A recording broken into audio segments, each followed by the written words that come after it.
Hey guys, welcome to another property showcase by propertycozy.com.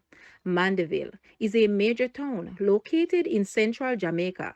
It is noted for returning residents, middle and upper income communities, cool climates, West Indies College, beautifully designed homes, among other things.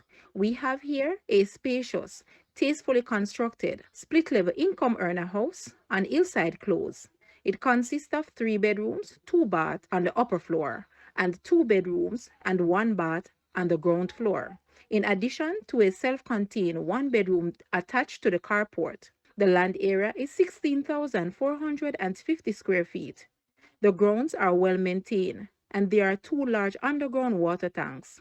Guys, let's take a look at this house, and please watch the entire video for more details at the end.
The asking price for this house is Jamaican 42 million or US $272.8 thousand to purchase or make an offer. Please take a look at your screen, or you may visit the description area below for full details. If you like this video, please hit the like button and also share with a friend. Thanks for watching, guys.